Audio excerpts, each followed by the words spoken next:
Tennis premiere league में जो दिल्ली में हुआ था। उसके बाद मैं उनसे मिला था म्यूज़िक वीडियो में, जो हमने म्यूज़िक वीडियो शूट किया। फिर मेरी कभी मुलाकात नहीं हुई। वो मेरे लिए सिर्फ एक एक्ट्रेस है और एक्ट्रेस थी, और इस ऐसे मैंने बहुत काम किया है और भी कई सारी एक्ट्रेसेस के साथ। सेम अगर न्यूज़ मुझे कोई कोई कहीं से भी आएगी तो मैं यही सोचूंगा कि ये क्या हुआ, क्योंकि मैं उनको जानता ही नहीं। मैं इन फ्यूचर अगेन किसी का ऐसे मर्डर हो जाए जो मेरे साथ काम कर चुकी है तो अगेन मुझ पे बात आएगी या क्या नहीं है। बट राधिका का सोशल मीडिया है नहीं इंस्टा पर अभी कहीं भी, तो वो एक फुटेज मेरे गाने की पड़ी हुई है यूट्यूब पर, इसीलिए वो हाईलाइट ज़्यादा हो रही है। Putra from Delhi. हाय दिव्यांशु जी। इनाम, मेरा पहला सवाल ये है आपसे कि आपने राधिका के मर्डर का इंसिडेंट आपने सुना होगा। मेरा पहला सवाल आपसे ये है कि आप राधिका को कब से जानते हैं, कैसे आपकी उनसे मुलाकात हुई थी, कैसे आप दोनों मिले थे, क्या कहना चाहेंगे इस पर? जिसे मैं आपको बताता हूँ कि कैसे मिला था, और यही सेम चीज़ मैं सुबह से इंटरव्यू दे रहा हूँ और सेम चीज़ रिपीट कर रहा हूँ। एंड मैं आपके सवालों का जवाब देना चाहूँगा बिल्कुल, बट थोड़ा सा मेंटली डिस्टर्ब हो गया हूँ। सो मैं उनसे फर्स्ट टाइम मिला था टेनिस प्रीमियर लीग में जो दिल्ली में हुआ था। उसके बाद मैं उनसे मिला था म्यूज़िक वीडियो में, जो हमने म्यूज़िक वीडियो शूट किया। फिर मेरी कभी मुलाकात नहीं हुई। वो मेरे लिए सिर्फ एक एक्ट्रेस है और एक्ट्रेस थी, और इस ऐसे मैंने बहुत काम किया है और भी कई सारी एक्ट्रेसेस के साथ। सेम अगर न्यूज़ मुझे कोई कोई कहीं से भी आएगी तो मैं यही सोचूंगा कि ये क्या हुआ, क्योंकि मैं उनको जानता ही नहीं। मैं उनको जानता हूँ, उनकी पूरे बैकग्राउंड को, फैमिली को नहीं जानता। हम्म। वो सिर्फ आए थे, शूट किया और चले गए। तो टेनिस प्रीमियर लीग आप देखने गए थे, तो वहां कैसे मुलाकात हुई थी आप दोनों की? मेरी उनसे वहां भी मुलाकात नहीं हुई थी। वो कैसे हुआ कि पंजाब टाइगर थी, पन्नू को फाउंडर थे और रविंदर सिंह सर ओनर थे। मैं वहाँ क्रिएटिव हेड था उस कंपनी में। हम लोग शूट करने गए थे फॉर सोशल मीडिया। हमारी पंजाब टाइगर टीम थी वहाँ। मेरी टीम शूट कर रही थी सब सारे कंटेस्ट सारे प्लेयर्स को। तो मुझे पता है कि ये जो प्लेयर है इनका लुक काफ़ी अच्छा आ रहा है फ्रेम में, और ये एज एन एक्ट्रेस भी काम करना चाहती है। तो मैंने बोला कि कुछ होगा तो बताऊंगा। एंड फिर सोशल मीडिया पे कनेक्ट हो गए, क्योंकि जब भी कोई इवेंट करते हैं हम लोग, जब कुछ भी करते हैं कहीं से आते हैं तो हम सोशल मीडिया पर कनेक्ट होते हैं। बहुत सारे फॉलोइंग आती है, जिसको हम जानते हैं उसको हम फॉलो बैक कर लेते हैं। हम्म। सेम फॉलो बैक हुआ, नॉर्मली हाय हेलो हुआ कि पहचाना, हाँ पहचाना, सेम लाइक हाँ मैंने भी पहचाना। सेम गाना शूट करने की बारी आई 1 साल बाद, जिसको मैं as a singer composer lyrics writer कर रहा था। गाने का नाम था कारवा। एज एन एक्टर मैं नहीं कर रहा था, तो जीशान अहमद कर रहे थे। और उस टाइम कास्टिंग चल रही थी व्हाट्सएप ग्रुप में हमारी टीम की, किसको हम कास्ट करें। राधिका का मैंने प्रोफाइल शेयर किया तो डायरेक्टर ने मना कर दिया कि ये छोटी है जीशान के सामने, और बाकी एक्ट्रेसेस जो थी वो कोई एक लॉक हुई थी। देन जीशान अहमद उन्होंने बोला कि मैं कंफर्टेबल नहीं हूँ बिकॉज मेरी फैमिली मना कर रही है शूट करने के लिए, इनाम आप कर लो। अब जो कास्ट हुई थी वो मुझसे बड़ी है एज में। तो अगेन हमने राधिका को लॉक कर दिया क्योंकि हम लोग स्क्रीन पे सही दिखते हैं। और ये 1 दिन 2 दिन पहले फाइनल हुआ। हमने राधिका को बताया भी कि ये कोई पेड प्रोजेक्ट नहीं है। हमने सिर्फ उनको एक गुड लक अमाउंट दिया था, जो कन्विंस अमाउंट बोल सकते हैं। 4 से 5 घंटे हमने शूट किया नोएडा में, और उसके बाद मैं कभी नहीं मिला। और हमारी पर्सनल लेवल पे इतनी भी बातचीत नहीं थी कि शूट के बाद हाय हेलो या बाय कुछ भी हुआ हो। सारे सीन डन हुए, वो चले गए, मैं चला गया, क्योंकि ये मेरे लिए नॉर्मल है। मैं ऐसे शूट करता आया हूँ, इंडस्ट्री में मैंने बहुत काम किया है और आगे भी करूँगा। लेकिन ये मेरे लिए बिल्कुल अनएक्सपेक्टेड है जो हो रहा है, और इसको हिंदू मुस्लिम का एंगल भी दिया जा रहा है, जो कि मैं सोच नहीं पा रहा हूँ कि मेरा कोई लेना देना नहीं है ऐसे। इन फ्यूचर अगेन किसी का ऐसे मर्डर हो जाए जो मेरे साथ काम कर चुकी है, तो अगेन मुझ पे बात आएगी या क्या नहीं है। बट राधिका का सोशल मीडिया है नहीं इंस्टा पर अभी कहीं भी, तो वो एक फुटेज मेरे गाने की पड़ी हुई है यूट्यूब पर, इसलिए वो हाईलाइट ज्यादा हो रही है। बस इतना ही है, उसके बाद मेरी ऐसी कोई बातचीत नहीं, कोई पर्सनल रिलेशन नहीं, कोई दोस्ती दोस्ती भी नहीं, कुछ नहीं। तो शूटिंग ये कब हुई थी आपकी इस गाने की? 1 डेढ़ साल पहले।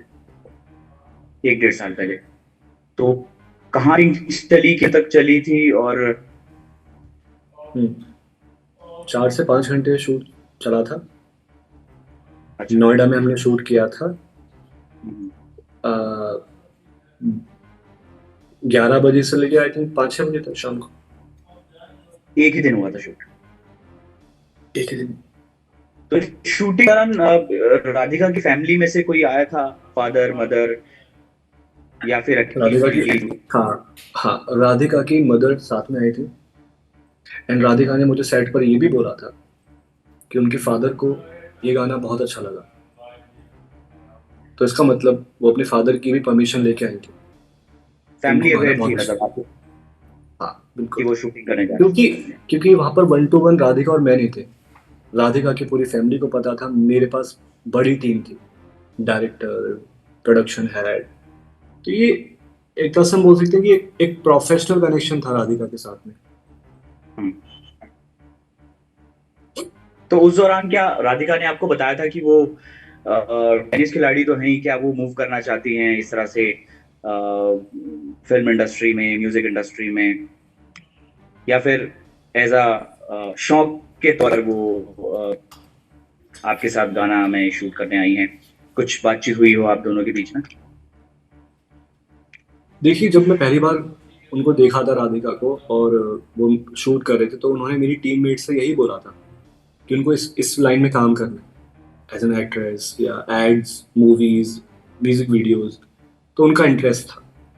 उन्होंने मेरे म्यूजिक वीडियो के लिए हाँ बोला, तब भी उनका इंटरेस्ट था। परमिशन भी ली फादर से।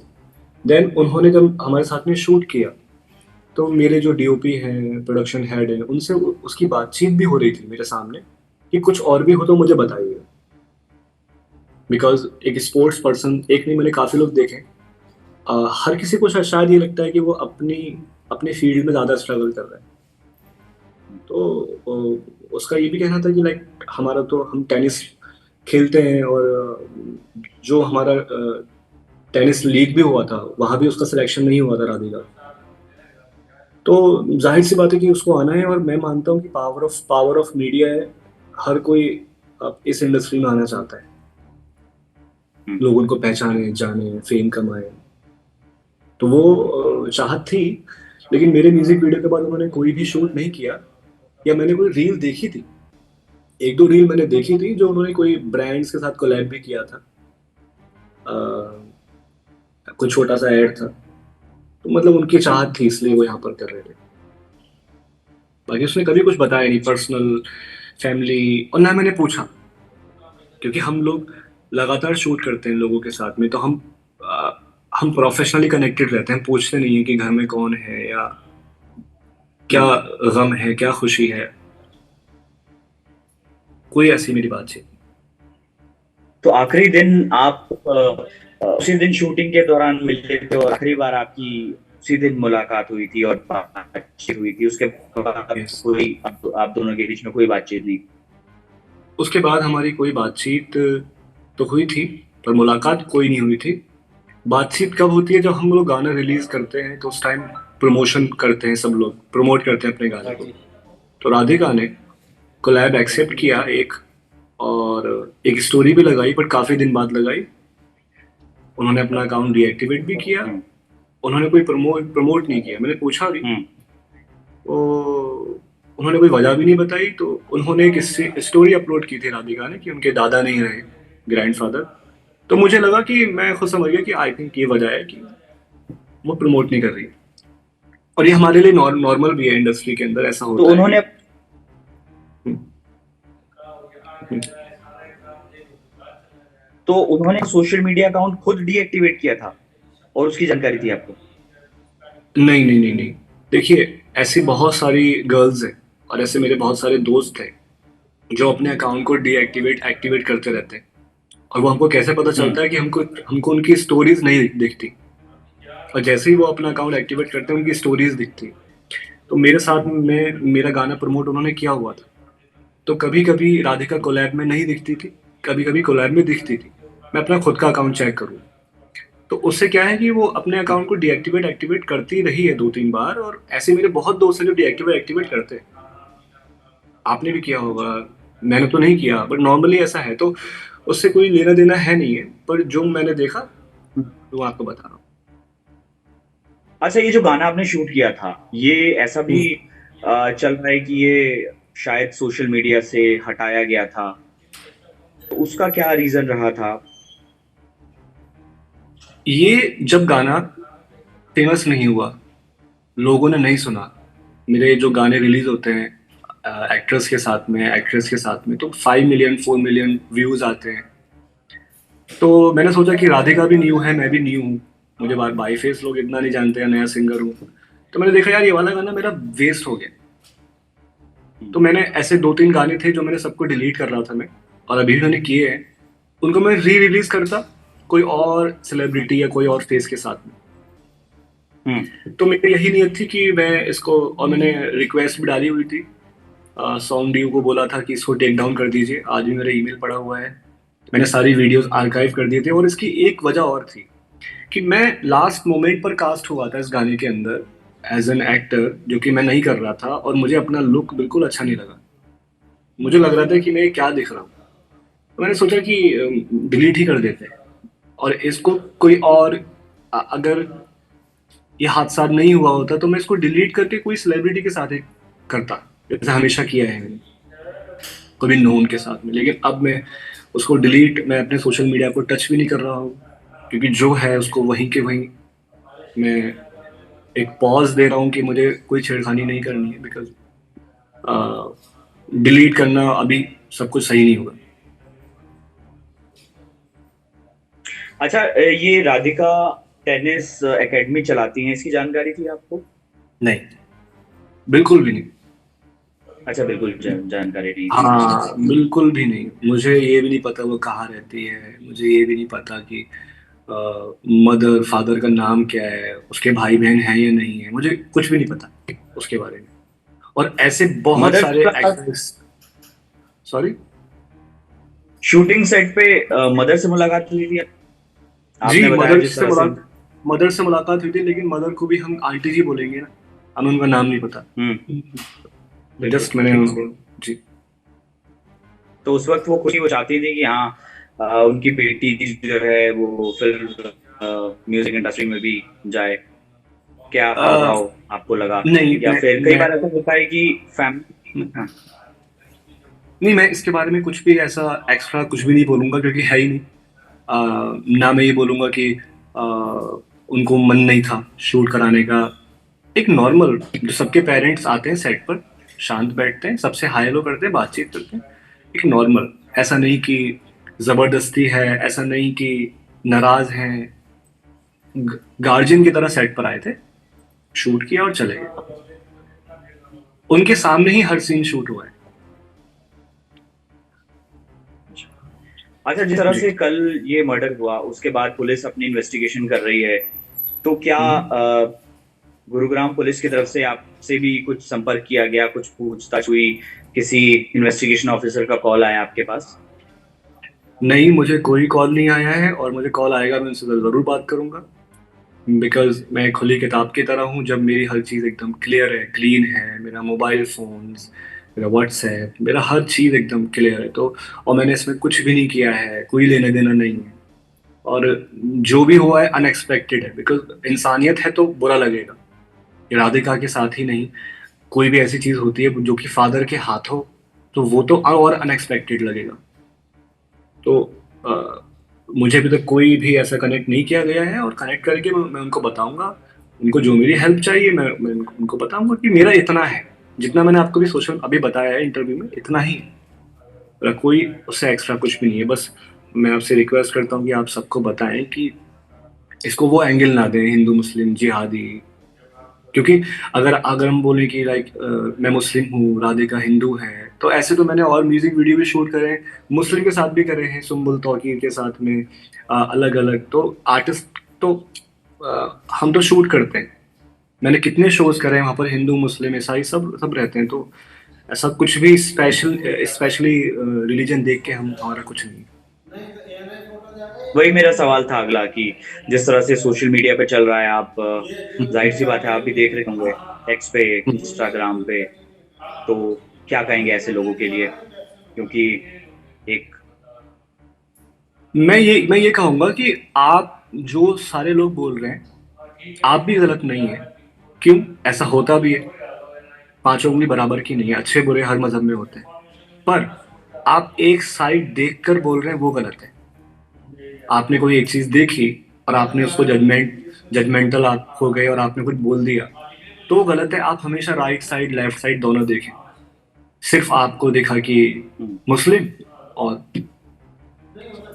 बोलना शुरू कर दो, नहीं।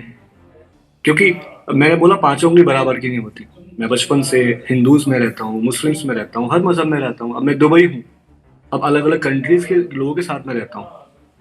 तो अगर मैं ऐसे ही कुछ अपने जहन में बैठा लूं कि ये खराब होते हैं वो बुरे होते हैं, तो वो मुझे बुरे ही देखेंगे हमेशा। यही मैं कहना चाहूंगा। चलिए। तो थैंक यू। एक आखिरी सवाल ये है कि पुलिस अगर इन्वेस्टिगेशन में आपसे कुछ पूछताछ करेगी तो आप पूरा सहयोग करेंगे? हाँ बिल्कुल बिल्कुल, अगर मैं ना करूँ तो मेरी गलती है ना। वो मुझसे मुझे कॉल करेंगे, मुझसे कुछ पूछेंगे, तो वो मुझे बताना है। छुपता वो है जो होता है, जिसने कुछ किया होता है। मैं तो तैयार हूँ, खुली किताब की तरह। मैंने कुछ नहीं किया है, मेरा कोई लेना देना नहीं है, मेरा कोई भी ऐसी चैट नहीं है, कोई भी ऐसी कॉल्स नहीं है, मैं कुछ भी नहीं जानता हूँ।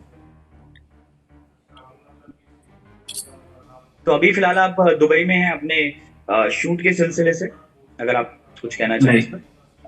नहीं सर, मैं मुंबई 7 साल रहा, मैं अलीगढ़ से हूँ। एंड मुंबई में मैंने काफ़ी एज एन एक्टर काम किया, और मैंने बहुत सारे एपिसोडिक शोज किए। तो मुझे लाइफ में कुछ और भी करना था। तो मैं कुछ 2 महीने पहले, अभी 3 महीने हो जाएंगे, मैं दुबई आया हूँ। और हमारा यहाँ पर क्लब है सॉइल, जिसको मैं रन करता हूँ, यहाँ इवेंट्स करवाता हूँ, खुद भी इवेंट्स करता हूँ, खुद भी शोज करता हूँ। और मेरा आना जाना मुंबई और अलीगढ़ हमेशा लगा रहेगा। बस मैं एक्सप्लोर करने निकला हूँ, मेरी एज 26 है। तो आप जानते हैं कि लाइक मैं दुबई आया हूँ, वो भी अपने आर्ट में ही काम करना है।